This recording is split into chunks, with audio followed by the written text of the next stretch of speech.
Hi everybody, I'm Daniel Tisch, CEO of the Ontario Chamber of Commerce. It's my pleasure to welcome you to another episode of the Ontario Business Achievement Awards, brought to you by our series presenting partner, Canadian National Railway. Our theme for this year is building resilience in a changing economy. And that's because Ontario businesses are adapting to challenge, they're leveraging innovation, and they're responding to economic change with a powerful resolve to foster growth, not just here in Canada, but also abroad. In this episode, we're focusing on something I'm very passionate about, and that's entrepreneurship. It's brought to you by our partners at Shift Canada. We're so grateful for their support of the Chamber and also for our country's entrepreneurs. At the Ontario Chamber, we place tremendous value in entrepreneurship because we want to encourage bright Canadians with big ideas to step up, to achieve their own dreams, and to benefit our economy. As you'll see in this episode, entrepreneurship calls for vision, boldness, and grit. And you're going to see some inspiring stories of determination, of social consciousness, and of innovation. Now to tell us more, I'm pleased to introduce my colleague, Jason Chang. Jason? Thanks, Dan. You mentioned the connection between entrepreneurship and social consciousness. More on that a little bit later. According to an article on LinkedIn, new entrepreneurs fear taking risks, fear not being good enough, and of course, fear of failure. But if we accept that failure is an occasional part of life, including the entrepreneurial process, we can move past that fear with courage and boldness. Have a look at this story.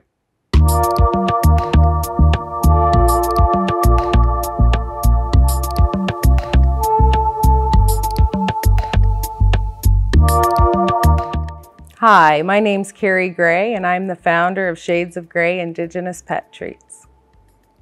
The reason I started Shades of Grey Indigenous Pet Treats to bridge the gap that was missing in the market, and I really wanted to bring Indigenous culture and pet wellness together. I wanted to curate a product that allowed us to showcase our language, our communities, and allow those values to shine through for people to shop with those values, with our Indigenous culture, as well as pet wellness. Before I started my business, the pet treats on the market where I saw the gap, everything was mass produced and coated. Nothing was natural, simple. And that's what I really wanted to focus on with our meat proteins, was just simple meat, dehydrated, freeze-dried products, ethically sourced. And one of the boldest moves we made is that we farm all of the rabbit that we produce in our pet treats. And people know where they're getting it from. We farm, we manufacture, and we package, which I think is one of a kind. You as an entrepreneur need to go as early as possible to talk to your future customers to truly understand their needs. When I think about the 3-year plan for Shades of Grey Indigenous Pet Treats, I think about partnerships. I think about production lines growing. I think about how exciting and inspiring that's going to be over the next 3 years.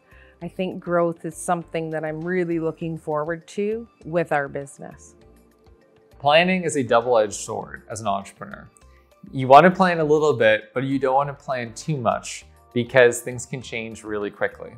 So it's important to create emergent plans, i.e., determine the true north of what you're trying to achieve, but be open to changes and recognize that a plan is only a piece of paper, and don't be inflexible as things come up. I define boldness in business as taking risks. And when you feel like the odds are stacked against you, to still move forward and be strong with what your values are and what you want to do with your business. I really feel like that strength is what's got me to where I am today and where I'm going to get to with this business. Being an entrepreneur is the ability to take risks. And to take risks, you need to be bold.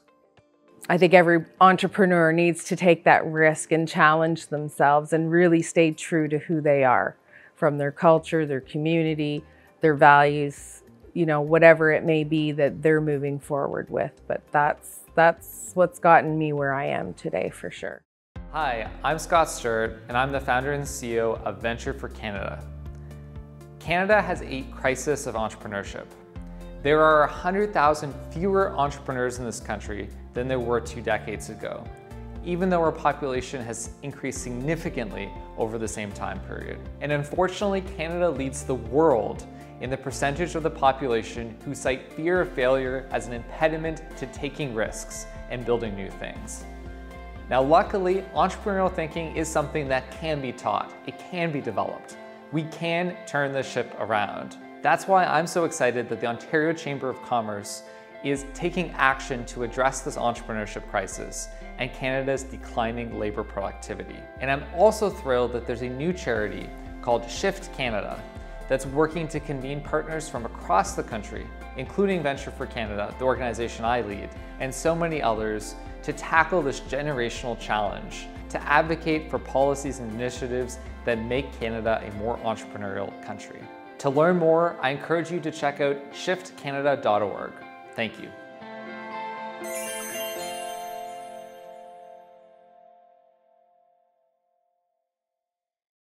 Thank you to our episode partners at Shift Canada.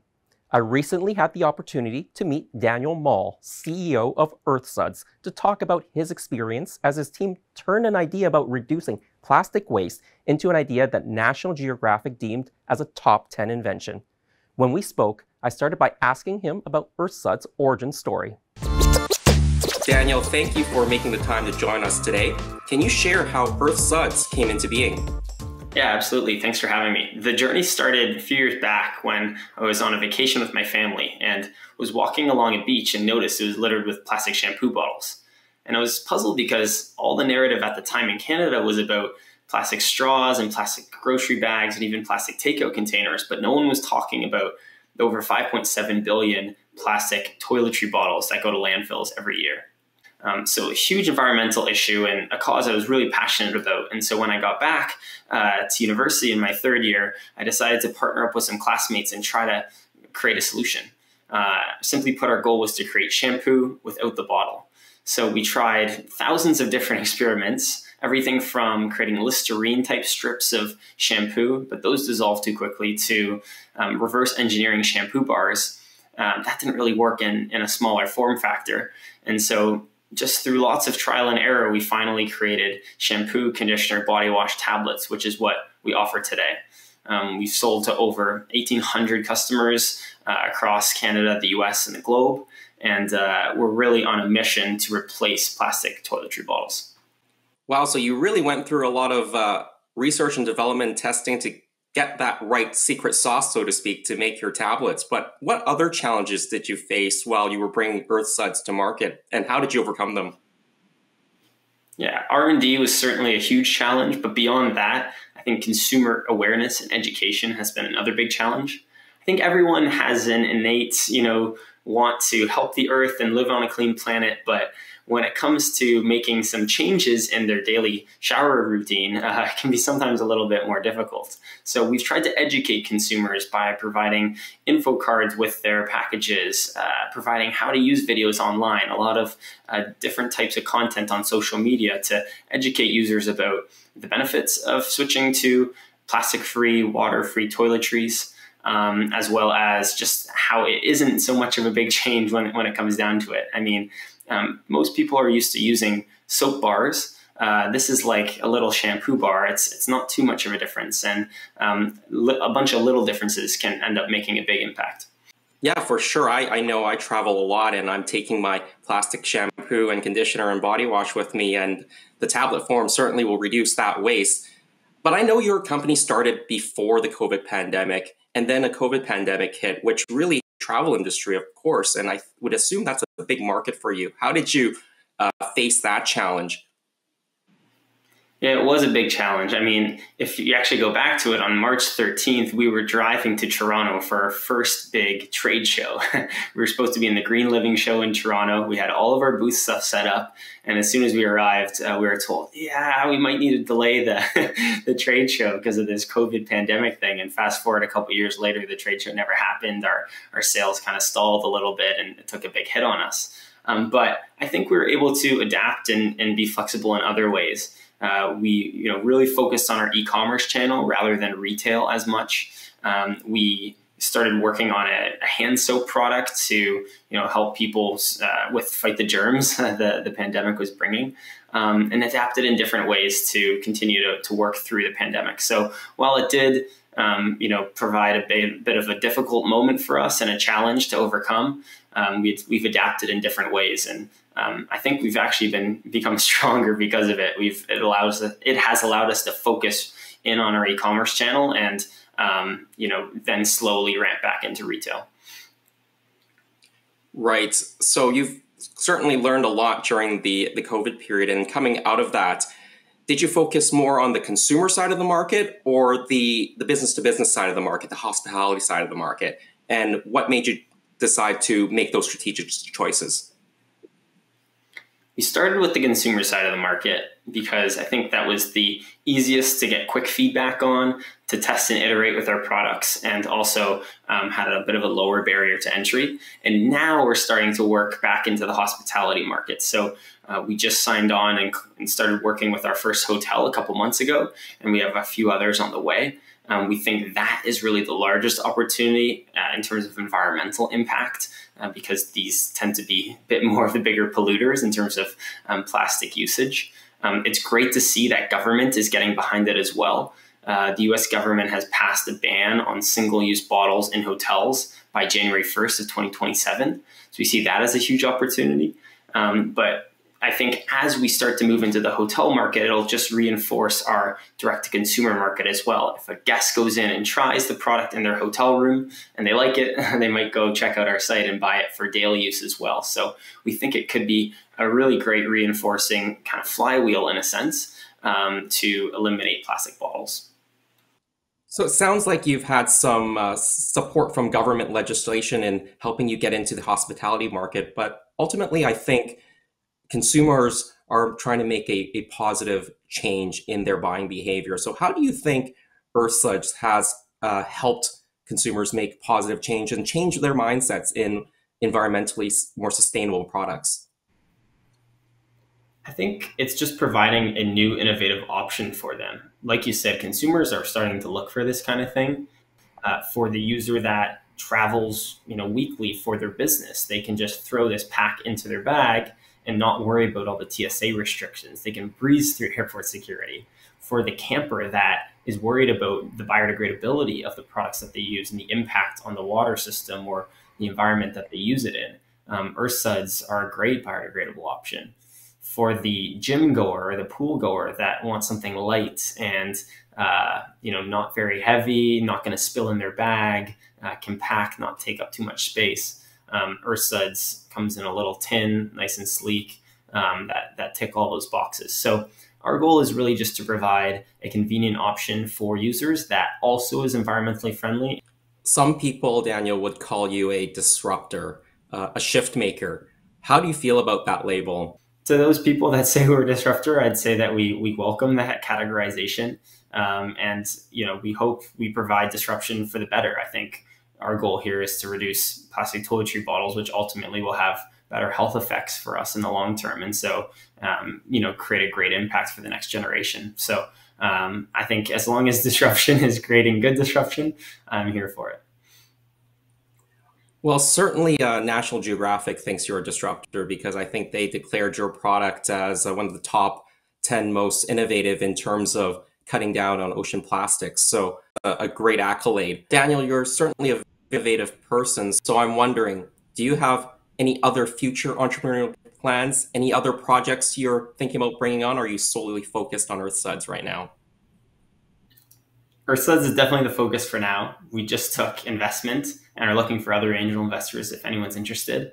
But I really love just solving big problems, and plastic toiletry bottles and plastics in general are a huge issue. So if other solutions come to mind to solve this key issue, I would definitely be interested in the future. But right now, my focus is on Earthsuds.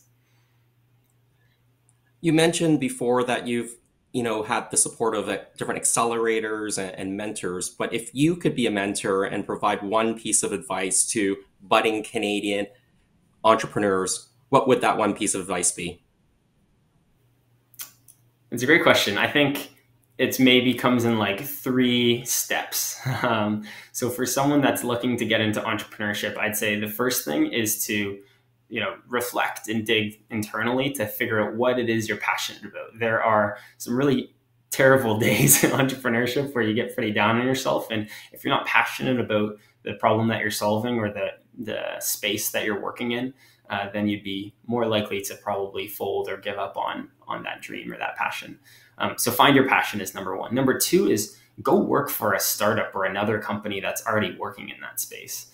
I find so often people kind of get stuck in trying to come up with a creative solution, and they don't feel like they have a good enough idea. Well, ideas come from working in the space. So go work for an NGO, go work for a startup, go work for a company that's working in that space that you're passionate about, and you can develop some of those ideas. And then number 3 is jump in. A lot of people have told me like, oh, I had the same idea for Earthsuds. And I kind of say, well, maybe you should have given it a shot, because it seems to have turned out okay for me. I think some people often have this paralysis around, just getting started. And the first step is to jump in. Daniel, I really want to thank you very much for sharing your story with Ontario and the world, your journey and the Earthsuds story. You and Earthsuds are certainly making a big difference in this world, helping shift Canada's entrepreneurial ecosystem from kind of Oh Canada to Go Canada. And I'll be sure to have a pack of Earthsuds in my carry-on. Thanks, Jason. Really appreciate it. Jason, thanks so much for that great interview.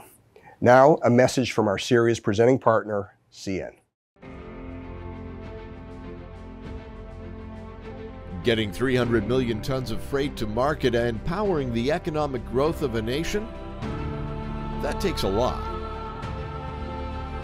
It takes fortitude and focus, a strong footprint, and a commitment to reducing it. It takes partnerships, communities, collaboration. It takes a vision and care for one another. It takes all of us together into the future.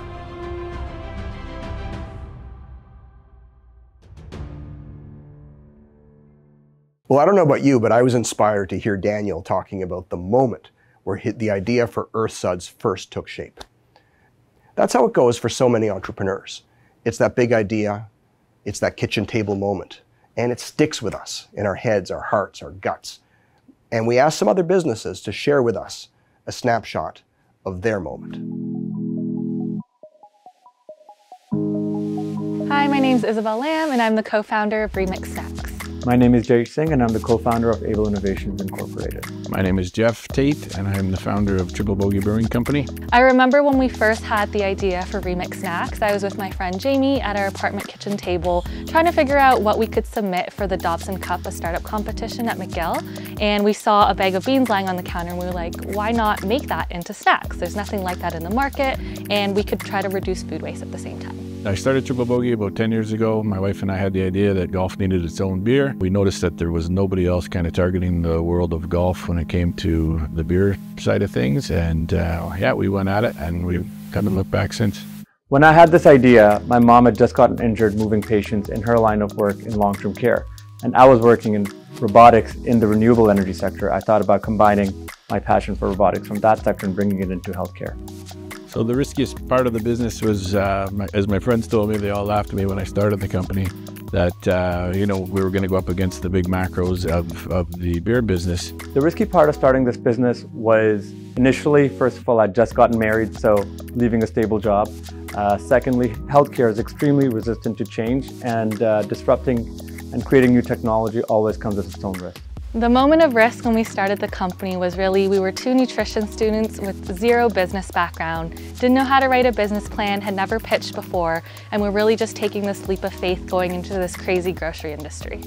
I think our company is a disruptor because we're the first company that's able to take a task that requires anywhere from 4 to 6 nurses exerting backbreaking effort, and we're able to automate this. Nobody has ever attempted this before in the way we are doing it. I think our company is innovative because we are the first to target the golf world, and we started out with a lager, but now we've kind of pivoted into the RTD world where we have a grape vodka drink called the Transfusion, and it's been a hit at the LCBO and it's one of the top sellers. I think we're an innovative company because we were one of the first snack brands in Canada to start using upcycled ingredients to reduce food waste, and there's no other chocolate brand out there that actually incorporates beans into their snacks. My advice to new entrepreneurs would be, great customer service, a great product, make sure you're putting your whole heart into it. It's not as easy as people think, and there's going to be a lot of blood, sweat, and tears, but in the end, it's going to be well worth it. My advice for new entrepreneurs is to be resilient and to be resourceful. It's really important to not give up on your mission, as well as leverage the resources that we have around us. We're very lucky in Ontario to have so many tools at our benefit, and they improve our chances of succeeding. My advice for new entrepreneurs is really just don't take no for an answer. A no just means not now, but try again later. For over a century, Ontario's Chambers of Commerce and Boards of Trade have been a driving force, supporting both communities and businesses. Through challenges, we've stood strong, connecting voices and advocating for what matters most. In the spirit of collaboration, we find strength. A network of over 60,000 business owners shaping the future of our province by driving sustainable economic growth and cultivating resilient communities. We are your community partners. Together, we are unstoppable. For more information, visit www.occ.ca/chamber-network-directory.